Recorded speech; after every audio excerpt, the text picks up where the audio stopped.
So my biggest takeaway from this game is that Stan Van Gundy is an idiot. If y'all didn't hear that boy just earlier today, he said something along the lines of the Miami Heat aren't exciting, or he doesn't know what the front office is doing because they're supposed to be a win now team, but he doesn't think that we have a shot. He doesn't think that this roster that's 10, 11, 12, 13, damn near 15 players deep can win a championship. We out there watching our summer league squad close out another clutch game and get another win. And you watching this team, a team that has Terry Rozier, who's an absolute bucket, a team with Tyler Hero with a buzz cut who means business, go out there and do whatever the hell he wants. A team that has Jimmy Butler dunking on people multiple times. A team that has Bam Adebayo taking transition threes. I used to pray for times like this. How the hell could you watch this team and not think that they have a chance to win a championship? And I will say that this intro is likely the biggest overreaction to a preseason game ever. But I feel good because the Miami Heat do come away with a 3-point victory, 120-117 versus San Antonio Spurs. Now, your quick little recap of this game, because there's not too much to get into because, again, it's preseason. The Heat were up double digits for most of the first half, and then the Spurs did have a pretty nice third quarter to make it close. Then they did end up taking the lead in the fourth quarter, but I don't think their lead got higher than 1 or 2. The Heat were able to stay in it with their bench, and then with 4 minutes to go, your summer league champs were subbing into the game, and as soon as that happened, I knew there was no doubt about it that they were going to lose. Because seriously, with 4 minutes to go, you had the lineup come in of Isaiah Stevens, Keshad Johnson, Khalil Ware, Pella Larson, and who am I missing? And Josh Christopher, of course, the GOAT, Josh Christopher. And as soon as that group subbed into the game, I said, that's wraps. I came into the bedroom and I said, let's get the setup ready because that's game right there. Seriously, if you had that 5 play an entire season, like let's say those were our starters, I'm not saying that team would be good, but they wouldn't be the worst team in the league, right? They'd probably be better than the Nets, right? I don't know. I just feel, oh, did I even say Khalil Ware? Yeah, I think I did. Anyways, that team just, they're so great chemistry-wise. Obviously, you got an elite facilitator and Stevens, a great two-way shooter, and Christopher. You got your big man. You got Pella Larson, who, my God, continues to do it all. My boy Keshad Johnson hitting corner threes today. I'm telling y'all, I know Keshad hasn't got the playing time just yet, but look out for him to have a good year this year, and for years to come.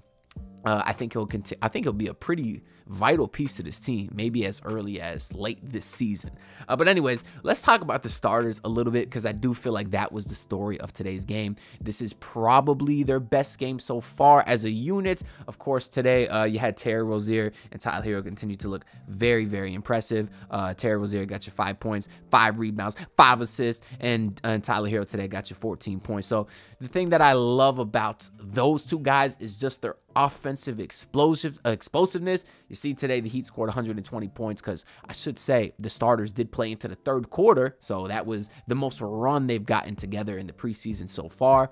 Probably because there is a back-to-back tomorrow, so they won't be playing tomorrow. Spo gave them some extra run today.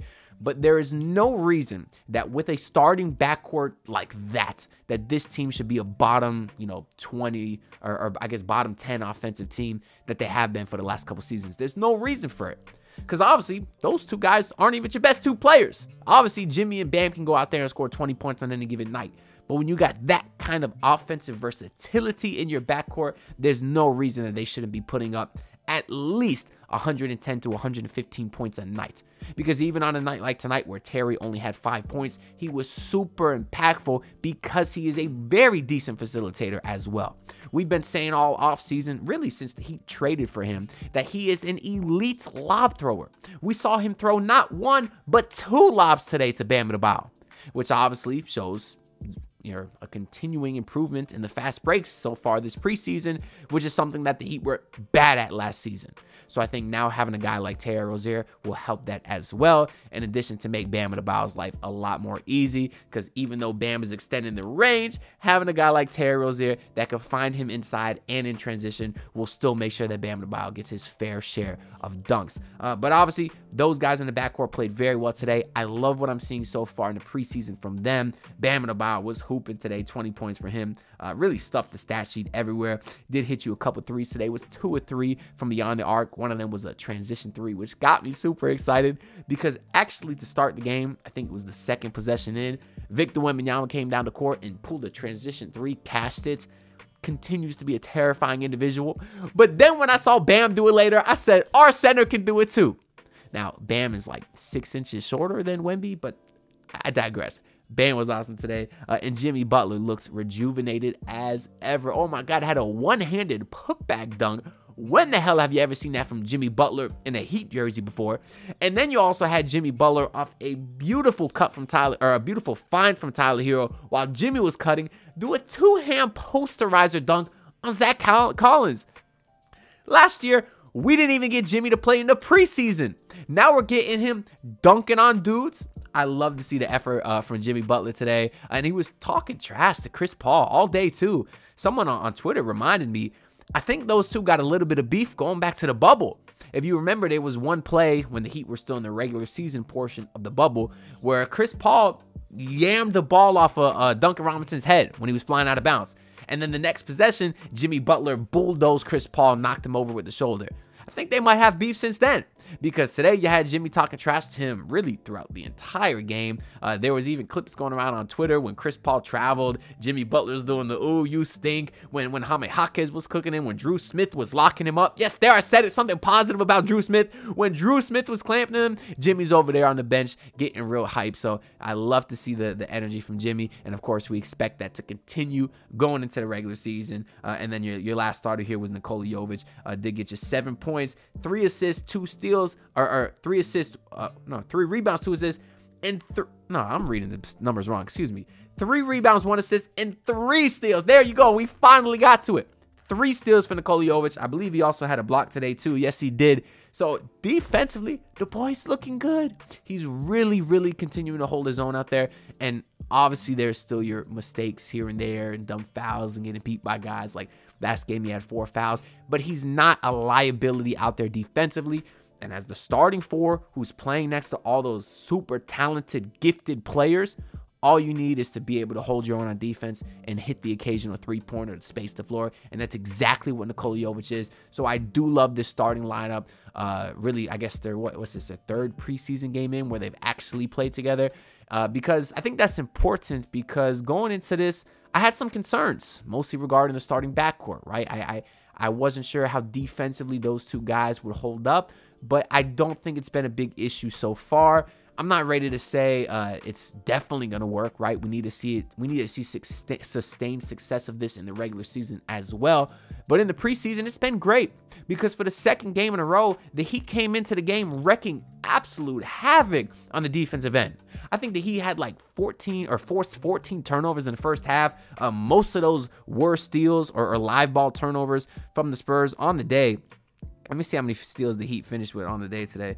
The Heat finished with a total of 15 steals on the day, which is obviously just awesome. And they forced the Spurs into 21 turnovers total. So just completely wrecking havoc. And again, it was everybody. We said Jovic had the 3 steals. Jimmy had 3 steals. Tyler was out there playing the passing lanes. Another really solid defensive game from Tyler Hero. So now that you're getting good defense from that group and guys are hitting the shots, they're seeming to play a little bit more off of each other. Instead of just 4 great scorers getting isolation or taking turns doing isolation possessions, I'm very positive with the outlook of this offense, really, especially with that starting group. They mentioned it 100 times on the broadcast, but you can see a difference in the spacing. There's so many times where I'm just looking at the court, the entire paint is wide open. And what that's allowing them to do is drive and kick to drive and kick to drive and kick. Sometimes they'll do that 3-4 times a possession until they finally get an open guy in the corner or until they're able to get the leverage to get inside for a layup. They've definitely cut down on the mid-range shots, still taking them, of course, which I think is good. I know a lot of coaches say analytically only take 3s or layups. I do believe it's important to score from everywhere because it keeps the defense honest. When you're driving, they don't know if you're going to do a dribble pull-up. That's why it is good that guys like Terry and Tyler and Jimmy and Bam are still all great players in the mid-range. but the fact that you can visually see the spacing is going to be incredible for this team, because you also got slashers. Your shooters can slash. Terry Rozier is obviously super shifty getting into the paint. We saw him with the matchup today on Zach Collins. That time he stepped back into the three and hit the and one. I think it was actually a long two, but hit the and one. But point is, Terry Rozier is obviously shifty. He can get into the paint whenever he wants. We know Jimmy Butler can bulldoze whenever he wants to get into paint. Same thing with Bam Adebayo. So it was just very refreshing to see that spacing, right?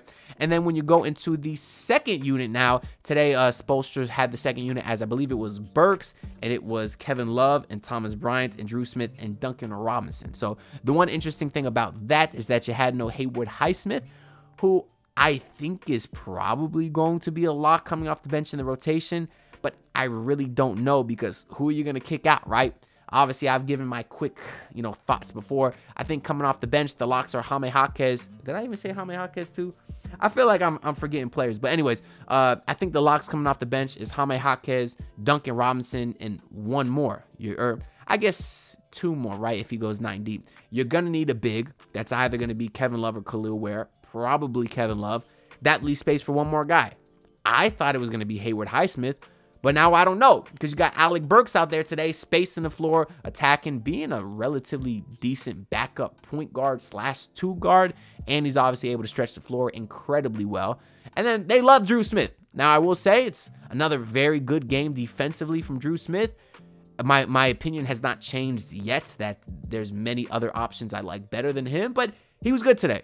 So I'll give him his credit, because people think I hate too much on him, apparently. But anyways, so that was your second bench unit for the Heat, and then they pretty much rode you throughout the rest of the game once they subbed in for the starters in the third quarter, and then that's the group that took you into the fourth quarter with 4 minutes to go, and that's when the Summer League squad came in and took things home. Pelle Larsson again hit another 2 clutch free throws to really seal the deal for you, although the Spurs did have a chance to tie it at the buzzer. But anyways, super excited about the outlook of this team. I guess we talked about the starter stats. We'll go into the bench a little bit here. Jaime Jaquez today, 15 points, 6 rebounds, 5 assists, 5 of 11 shooting, stuff in the stat sheet. I know the free throws haven't been great this preseason. He was only 5 of 8 today, but I'm loving seeing the aggressiveness from Jaime Jaquez. He's a guy that also plays with some speed in transition. So for a team that was super slow, a year, 2 years ago, everyone on this team is fast now. It just seems like they're playing a lot more fast on both ends of the ball, and a lot of that is because of the youth they have injected into this roster with guys like Jaime Jaquez and Nikola Jovic. So very excited about him. Drew Smith today, 5 points, 3 rebounds, 5 assists, 1 steal, good defense. Those are good numbers. Will they find a spot for him in the rotation? I'm curious to see. Alec Burks today only got you 3 points, but was 1 of 2 shooting. That boy got a strap. He can light it up. I guess he probably won't come off the bench if Duncan Robinson is off the bench too, because Duncan was also pretty good today. He got you 10 points on 2 of 4 from 3. But I don't know. I'll be curious to see this team is so deep. It's like, that's why when I see or hear guys like Stan Van Gundy say they don't think this team can win a championship, it's like, why not? Because when healthy, when have we seen them healthy in this build? They got to the finals in 2020 before they got hurt. Then they got to Game 7 of the Eastern Conference Finals in 22. They got to the NBA Finals in 23. Those were the years they've been healthy. In 2021, they're coming off the shortest offseason ever. In 2024, you got Jimmy Butler hurt, Terry Rozier, and Duncan Robinson with a back injury.